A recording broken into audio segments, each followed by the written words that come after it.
92 FM. Well, the latest figures released this week show unemployment claims at a four-year low. Woodlands Congressman Kevin Brady is the ranking Republican on the joint Senate-House Economic Committee, which keeps close tabs on economic indicators. He's joining us live now to talk about these numbers.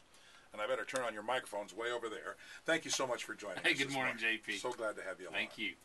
What's always missing from the unemployment figures is the number of the folks who had given up and dropped out of the job market. What does the unemployment picture look like when you put those people back in? Well, you're exactly right. It is. It goes almost to 15% when you put those numbers in.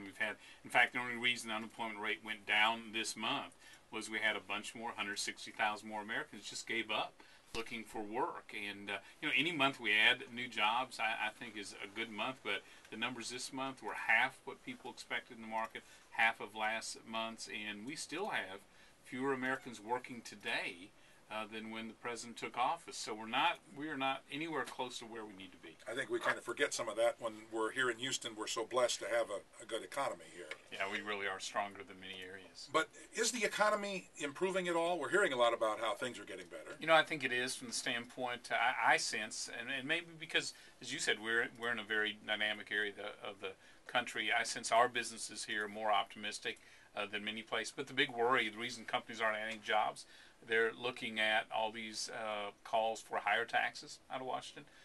They are feeling a rush of new regulation, and the president's health care plan really is keeping companies wary about adding that new worker until we get them certain. Again, we're not going to see the job growth we deserve.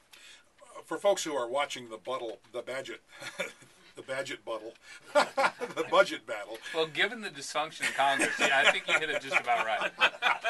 All right, well, it's the battle budget going on in Washington. I think it's kind of confounding for a lot of people. They don't understand. I mean, the president has issued a proposed budget, which was totally rejected by the House, and no budget in the Senate. What's going on with all this? Yeah, it's really frustrating. The president's budget, he at least offered one.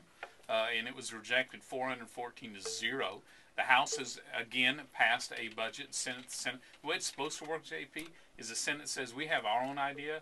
We're going to pass a budget and we'll meet in the middle and work it out. But for 3 years, the Senate hasn't even proposed one, so they haven't passed one. So there's no way for even the system to work. I think the House is being the only adults in this whole process because we really think until you get your financial house in order, this economy won't grow.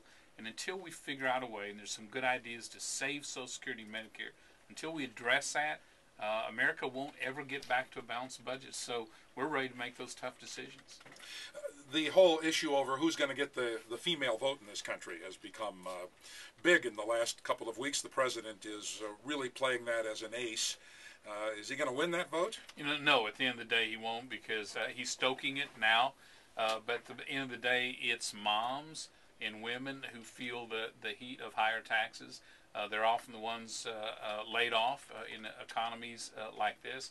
They're paying the higher fuel prices at the pump, and they're worried about what all this deficit and debt is going to do for their kids. So at the end of the day, no, he's not going to prevail on what I call a fake war on women, because if you look at the real impact, he's hurt those families, I think, deeply.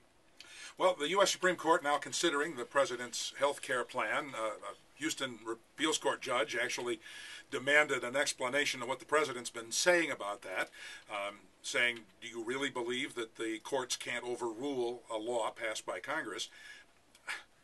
What's the president coming to? I mean, there's lots of precedent for that. You almost said, what is the president thinking? Yeah. And that was what most observers asked themselves. A former constitutional law professor, he knows better. Look, the court has absolute right to review these laws to determine if they are constitutional. That's, in this case, what they're trying to do. And I suspect he was trying in some way to send a signal or intimidate Supreme Court justices. But I think, at the end of the day, it's going to backfire. Look, those are smart justices. Regardless of their ideology, these are knowledgeable, seasoned, experienced justices who ask some very probing questions about this, what I think is an unconstitutional mandate. I'm hopeful that that's struck down. I actually hope the whole law is struck down so we have a clean slate and we can actually replace it with something that gets healthcare prices down and we can afford it. You think that's a battle, though, that anybody can win? I mean, it's been fought over for decades.